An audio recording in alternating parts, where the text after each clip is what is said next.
smoking can be harmful because of the proper use of smoke. Not as a result of anything in the cannabis plant, but because they're intaking heated plant matter into their lungs. People said, well, you don't know, we haven't been smoking it long enough. Look what happened with cigarettes. We've had about 4 decades, or more than 4 decades of experience. If this was going to show up, it should have shown up by now. Finally, a study came out just in the last month verifying that cannabis smoke does not cause cancer. It's different than nicotine. And the elements in the tobacco smoke do cause cancer, and the elements in the marijuana don't. There's no cases of marijuana-only smokers getting brown lung syndrome. There's no cases of marijuana-only smokers getting emphysema. Strange for a plant that's so dangerous. How come none of that? Marijuana is as bad for you or worse than tobacco? Impossible. If they had the evidence, they'd be putting emaciated bodies or emphysema, lung cancer, black lungs, they would be parading them throughout the media. They don't have one. Yet people somehow think that it might cause the same thing. In fact, if you look at the straight deaths from substances, a different type of picture starts to appear. The #1 killer in the country? It beat out AIDS, heroin, crack, cocaine, alcohol, car accidents, fire, and murder combined. Tobacco. That's a nasty, dirty thing to say, son. A lovely, pure white cigarette causing cancer. It gets me right here. With an average of 430,000 deaths per year, considering it's a #1 killer, it's interesting to know that tobacco receives government subsidies and is grown with radioactive fertilizer.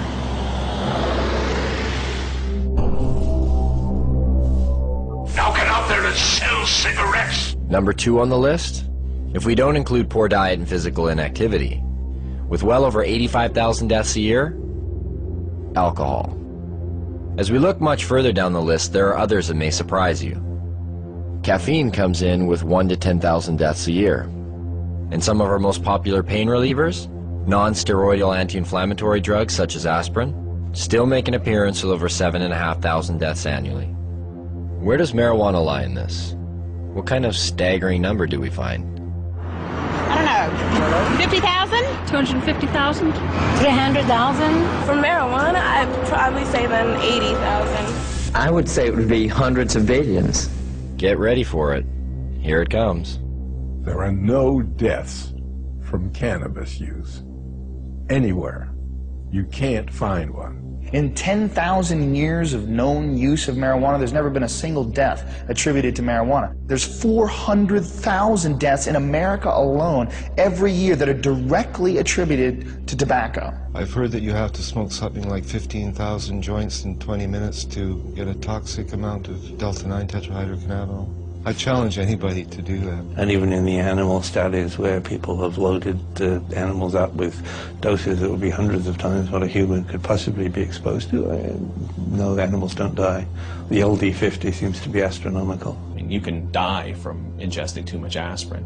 You can die from ingesting too much coffee. The drug warriors who say we have to protect society, save these people, are being just a little bit disingenuous. Not one university or medical facility has ever recorded a single death directly attributed to marijuana. But never mind that. There's other problems, other reasons to fear it. Take addiction, for example. There are more kids in addiction clinics for marijuana than any other substance. This must mean that marijuana is the most addictive substance today. It's undoubtedly true that there are more teenagers and kids in treatment for marijuana than all the other drugs combined. What the DEA never tells you is why that's true. A kid is caught possessing or smoking marijuana. He's taken to court. He's given a choice. Either you some horrible penalty, or you go to a treatment center. Obviously chooses to go to treatment, and goes to treatment there, he's considered an addict. But then the DEA gets to point to that stat and say, look at all these kids in treatment for marijuana. God, it must be because today's marijuana is not the marijuana that your parents were smoking. As far as I understand, only 3% of the people in treatment for marijuana are there voluntarily. The other 97% were told to by their guardian or told to by a judge. So you can choose between jail or treatment. And a lot of people choose treatment. It provides no basis for speaking about addiction. Anybody who is at all sophisticated about marijuana would rate them the way two researchers were asked to rate drugs in order of addiction. Nicotine was 1, alcohol was 2, then heroin, then cocaine, and then coffee, and then marijuana. There may have been a couple of other drugs, but marijuana was at the very bottom, below coffee. This narcotic, unlike the opiates, the synthetics, and cocaine, is non-addictive. What do you mean by non-addictive? By non-addictive, it is meant that the user of marijuana, when deprived of the drug, will not experience the agonies of withdrawal. It is habituating, but its use can be discontinued. Then what is its danger? It's used as a scapegoat for covering up underlying problems in people, especially young people. Here I am, don't ignore me. If you use marijuana on a daily basis for a year or so, and you stop using it, you're going to notice some differences, but nothing like the kind of withdrawal people will experience in withdrawing from either tobacco or heroin. But why would the government and the DEA want to put a statistic like that out there? We'll learn more about that later. The gateway theory. Is marijuana a gateway drug? Yes, I think it is. Yeah, I don't exactly know why, but I know it is. It opens a doorway to other drugs. It makes you want to experience more. It makes you feel good. Yeah. People want to experience something else and, you know, have a, I guess, more dreams. Its greatest danger lies in the fact that it is a stepping stone to the harder drugs, such as morphine and heroin. That's why there are people that want to legalize marijuana. They figure if they can get the young people of this country onto hard drugs, they can destroy your generation, or in this generation. You know, in the days of Harry Anslinger, it was called the stepping stone hypothesis. If you stepped on this stone, marijuana, you were bound and determined to go on to the next stone, which would be one of the so-called hard drugs. Every time it's been studied and looked at and so on, they have never ever found that there's certainly nothing in marijuana that makes you want to go to anything else. There is no inherent psychopharmacological property of the drug which pushes one toward another drug. I'll smoke a joint. I want a bag of chips and fucking junk food. I don't want to go out and get ripped. I drink alcohol. That's my drug of choice. It could be said I started on milk.